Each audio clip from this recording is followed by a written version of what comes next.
그러면 옆으로 좀 많이 생겼네. 또 시민사회로 또 넘어갔대. 근데 뭐다? 아, 도박의 역사. 아, 저기 타로 카드랬죠. 아, 여기서 있구나. 제가 타로 카드를 예전에 연구를 해봤기 때문에 아, 이게 트럼프는 제가 몰라요. 근데 트럼프는 대충 구적으로 어떤 패를 높은 패를 갖고 있는 사람이 이기죠. 트럼프 저기 뭐냐 이걸 도박을 할 때는 트럼프 카드는 어떻게요? 패가 3개 이상이 맞아야 돼. 2개도 맞고 뭐 3개도 맞죠. 뭐가 이게 패가 맞아야 돼. 한 2개 내지 3개가 뭐가 맞아야 돼. 그죠? 제가 몰라요. 대략적으로 그런 걸 알고 있어. 자, 이게 어디서 나온 거냐? 옆으로 많이 샜는데 다시 원론 강의로 볼게요. 이게 타로 카드에서 그게 나온 거예요. 타로 카드를 얘들이 집시들이 전봐주는 용도로 쓰는 게 타로 카드예요. 그러면 타로 카드는 어디서 하냐? 타로 카드가 이게 동양에서 나온 거예요. 동양에서 동양 쪽에서 이게 딱 온 거야. 거기까지 내가 깊숙하게 연구를 안 했어. 대략적으로 그렇게 알고 있어. 그 집시들이 나중에 왔다 갔다 하면 이게 돌아다니면서 저기 어떻게요? 이게 점을 봐줘. 타로 카드로. 그럼 대부분 어떻게 되냐? 이게 예전 같은 경우에는 좀 약간 귀족들이 많이 그걸 갖다 타로 카드 점을 많이 봐요. 특히 여자들이 또 많이 보기도 하죠. 귀족들이. 우리들 집안의 운세가 어떤지, 우리 딸들 누가 결혼하면 어떨 건지, 어디에다 투자하면 어디하고 전쟁하면 우리가 이길 건지 질 건지 뭐 이런 걸 갖다가 점을 쳐요. 귀족들이 많이. 그럼 나중에 귀족들에게 점을 치다 보니까 이게 처음에 여자들 게임으로 시작을 해요. 그러니까 나중에 이게 타로 카드에 보니까 타로 카드가 한 100장이 몇십 장 정도 돼. 몇십 장 정도 돼. 100장이 안 돼. 몇십 장 정도 돼. 이 카드를 뽑았을 때 어떤 카드의 그 조합에 따라서 어떻게 운세가 틀려요. 아주 좋은 운세가 나올 수 있고 아니면 아주 안 좋은 운세가 나올 수가 있어요. 그럼 운세가 높을수록 좋은 거죠. 그러니까 나중에 그러면 귀족 부인들이 여자들이 어떻게 해요? 이게 신기하잖아. 그러니까 어떻게 해요? 집시들한테 그걸 배운 거야. 그 타로 카드를 만들어 가지고 어떻게 해요? 그거 가지고 어떻게 이제 자기네들이 점괘도 보고 이제 그런 거야. 점괘를 보다가 나중에 우리가 화투점을 보죠. 화투점이 만든 이유가 왜 그러냐? 이게 타로 카드에서 그게 원리가 왔기 때문에 화투점이 만든 거야. 그게. 화투 가지고 점 많이 치죠. 화투점. 화투점이 이게 원래 이게 화투가 원조가 타로 카드야. 그렇기 때문에 이렇게 만든 거야 이게. 그럼 어떻게 해야? 운세를 보면 어떤 카드의 조합에 따라서 그 패라고죠. 그 조합 패에 따라서 어떻게 해요? 아주 높은 운이 있고 아주 안 좋은 운이 있어. 이제 그거를 해서 어떻게 계급화를 만들어서 높은 운세가 나오는 사람이 게임에서 이기는 게 이게 이제 귀족들 부인들한테 이제 유행이 된 거야. 어느 지역에서 일대에서. 처음에는 귀부인들이 먼저 그걸 해요. 야, 그러다 보니까 남자들이 보니까 처음에는 아이고 무슨 저기 쪽으로 가가지고 뭐 한다 하다 보니까 한번 나도 해볼까 하고 이제 제 남편도 와서 해보니까 재밌는 거야. 이게 너무 재밌는 거야.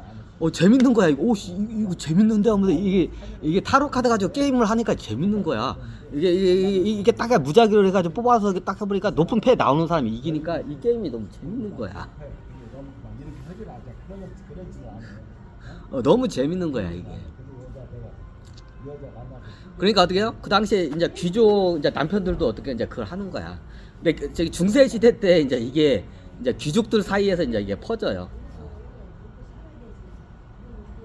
귀족들 사이에서 이제 이게 퍼져요 유행이. 이제 그 타로 카드 가지고 어떻게 해요? 게임을 하는 게. 그러면 좋은 운세가 나오는 게 어떻게 급수가 높은 거야. 나쁜 운세면 급수 낮은 거야.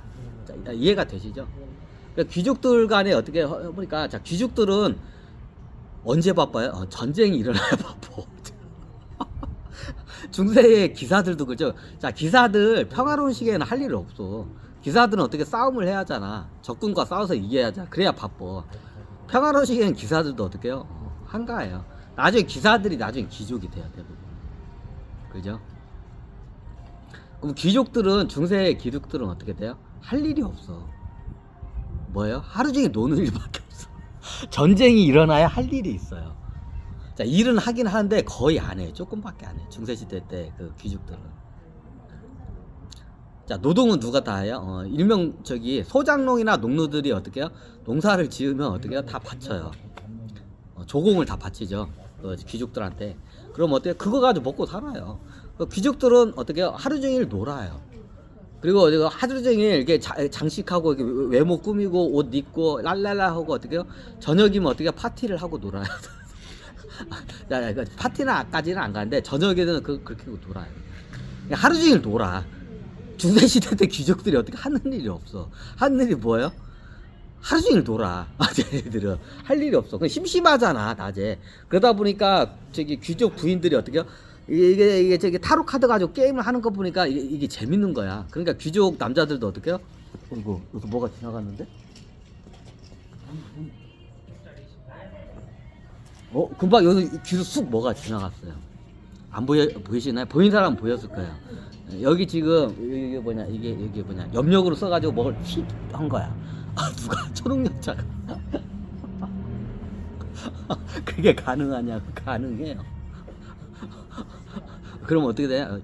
이게 얘네들이 날 직접적으로 하면 되는데 이게 주변에 틱 하고 소리 내는 거는 이게 애매해서 이게 우주의 법에 접촉이 안 해. 그래서 얘네들이 이걸로 나를 갖다 많이 이걸 갖다 공격을 해. 직접 공격을 하면은 지네들은 바로 죽어.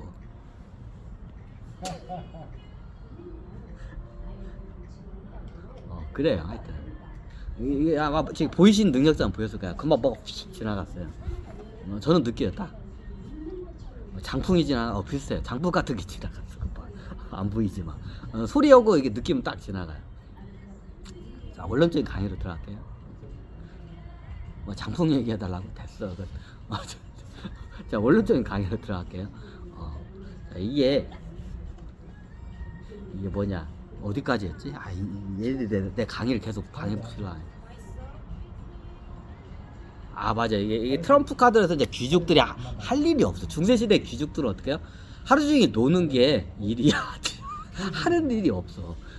노는 일이 당연하죠. 뭐 우리가 농사를 지어요. 알아서 소장농이나 농노들이 농사지어서 다 바치는데 내가 먹고도 남을 정도야. 이렇게 수북하게 창고에 쌀 정도로 이게 조공이 바치는데 그럼 내가 고기 같은 거 내가 유목하는 애들이 있어요. 걔네들이 어떻게 다 바쳐 조공으로.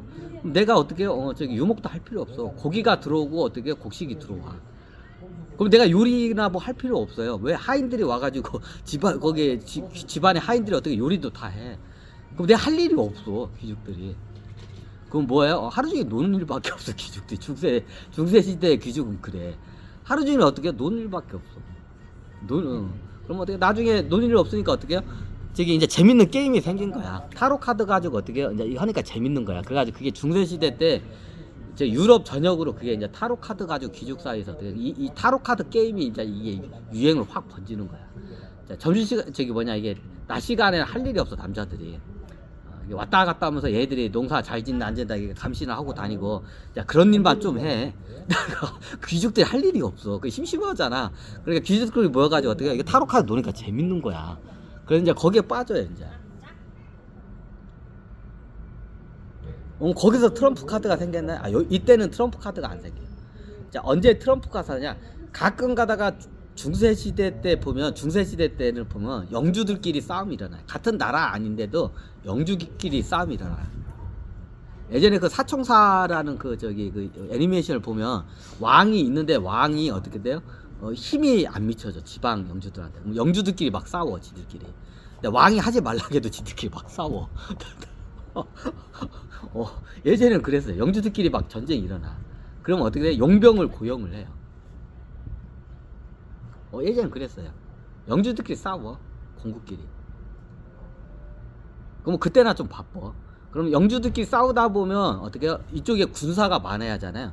그럼 어떻게 해요? 용병을 갖다가 고용을 해야 돼. 용병 부대 애들을. 보통 용병 부대 애들이 적게는 소대 단위서부터 분대 단위 애들도 있어요. 그럼 용병대 대장이 있어요. 근데 용병대 대장 애들이 규모가 틀려. 자, 어떤 애들은 분대 규모 애들이 있고 어떤 애들은 소대 규모가 있고 어떤 애들은 중대 규모가 있고 아무리 커봤자 대대 규모까지는 가지는 않아요. 대대 규모는 거의 이게 있긴 있는데 거의 전설적이고 거의 많이 입었자 지금은 딱 중대 규모의 왜 그 용병대 대장이 있어요. 그럼 얘 용병대 대장하고 계약을 맺으면 어떻게 되면 이 용병대 애들이 다 들어와요. 그 나라로. 그 영주로. 예전 중세 시대에는 어떻게 같은 나라에 있는데도 영주들끼리 싸워요. 전쟁을 해요. 근데 왕은 뭐 중재 안 나요. 왕이 중재를 하는데 이제 씨가 안 먹혀. 그러면 어떻게 중재가 되면 전쟁이 안 일어나는데 중재가 이제 안 돼 실패하게 되면 어떻게 이제 전쟁이 붙어요. 영주들끼리. 그러면 어떻게 되냐? 이겨야 할 거 아니야. 전쟁이 붙었으면. 어떻게? 자, 이기려면 어떻게 돼요? 군대가 많이 있어야 돼. 근데 영주라는 게 국가라는 시스템이 아니기 때문에 정규군을 보유하기 힘들어요. 정규군을 보유하면 계속 이거 녹봉을 줘야 돼. 평화로울 때도. 그죠? 평화로울 때도 계속 얘들 갖다가 어떻게 임금을 지불을 해야 돼요. 근데 전쟁 때만 필요해, 군인들은. 그죠? 평화로울 때는 군인이 필요 없잖아. 그러니까 어떻게 돼요? 정규군을 안 쓰고 어떻게 돼요? 정규군이라고 해봤자 기사 계급 애들이에요. 자, 기사 계급 애들은 정규군이에요. 이제 이게 나폴레옹 때 바뀌어요. 그래서 옛날 중세시대 때의 유럽의 군대를 보면 장교들은 정규군이에요. 장교급들은.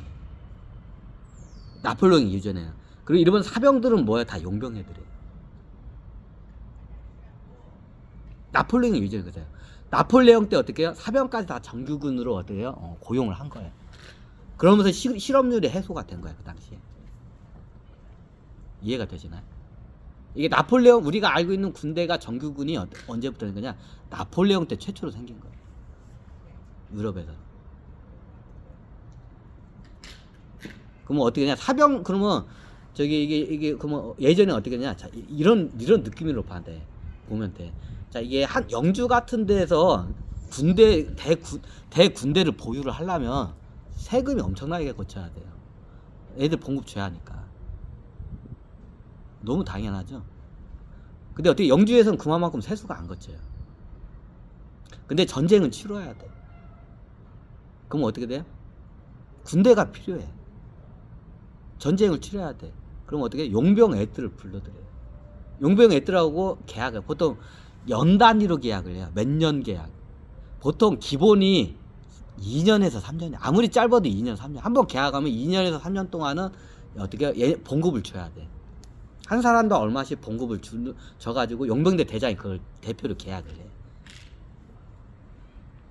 그럼 우리가 예를 들어 한 소대 규모야. 30명이야. 소대 규모 30명 용병대야. 그럼 여기다 계약을 해요. 그럼 우리 30명이니까 어떻게 계약을 해? 그러면 두당 우리 사병들 두당 어떻게 월급 한 100만 원씩 주셔. 그러면 어떻게 해요? 30명이 뭐 매달 3천만 원 월급을 지급을 해야죠. 이런 식으로 계약을 해. 예를 들면 그래요. 그럼 어떻게 해요? 월급을 두당 100만 원씩 주면 30명이야. 그냥 산술적으로 갈게요. 이제 계급에 따라서 이게 다 차등이 돼. 그러니까 산술적으로 쉽게 해서 그냥 이제 일괄적으로 그냥 30명 용병대 대장이 어떻게 해요? 대표로 가서 계약을 해요. 뭐 두당 얼마?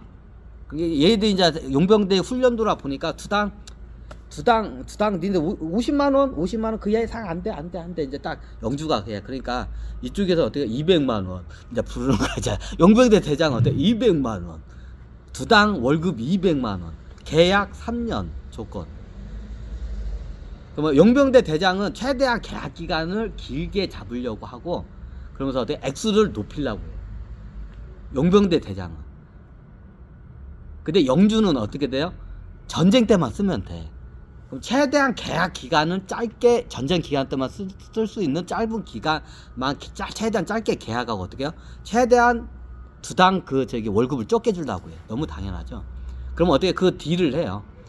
그러면 이쪽에서 어떻게 해요? 영주는 딱 보니까 사이즈 보니까 전쟁이 딱 1년이면 될 것 같아. 그 1년 만약에 넘어가면 연장 계약하면 돼. 돈 좀 더 주고. 그러니까 어떻게 영주 입장에서 어떻게 해요? 1년 계약에 월 50만 원. 딱 이게 딱 배팅을 이게 다 딜을 딱 걸어.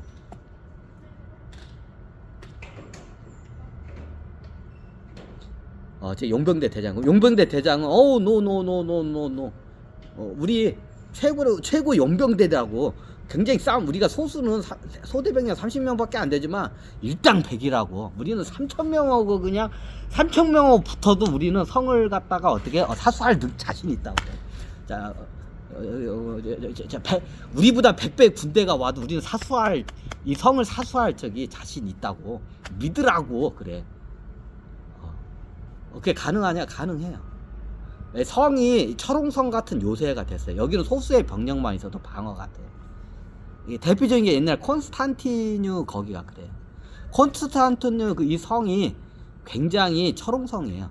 그럼 여기가 얼마냐면 상대방이 방어하는 쪽보다 공격하는 숫자가 어떻게 100배 이상의 군대가 와도 막아내요. 역사적으로 이게 최고 철옹성이 콘스탄티 성이에요. 그 당시에 콘스탄티 성을 갖다가 저기 이게 누가 함락을 시키죠? 내가 하나? 내가 함락시키는구나. 정확히 얘기하면 내 아들이 함락을 시켜요. 근데 내가 함락을 시켜요. 나중에 뒤에서 보니까 아들이 이게 여기서 이렇게 고전을 하는 거야. 그러니까 내가 가가지고 뒤에서 판세를 보니까 어떤 용병대 애들을 갖다가 뒤에서 꼬셔가지고 항복을 받아내가지고 콘스탄틴이 성문을 열어요. 내가. 역사적으로 최고 철옹성이 있어요. 그럼 철옹성의 그 기준치가 뭐냐? 방어하는 병력과 공격하는 병력이 있어요. 방어하는 병력보다 공격하는 병력이 보통 숫자가 많아, 당연히. 자, 똑같은 숫자면 전투력이 똑같은 숫자면 어떻게 해? 이걸 당연히 이 성을 함락을 못해. 어떻게 해? 그러면 이 성의 그 철옹성인지 아닌지를 보면 어떻게 하냐면 자기의 방어하는 군인의 숫자의 몇 배의 군대를 막아낼 수 있느냐에 따라서 그 성의 레벨이 있어요. 그게. 성의 그 방어도 레벨이 있어요. 역사적으로 인류 역사상 최고 성의 방어 레벨이 높은 게 어디냐? 콘스탄티누 성이에요. 그게. 그 역사적으로 유명하죠. 자, 그 성이 철옹성이었는데 무너져요. 오스만 제국한테. 그래서 후고 할까요?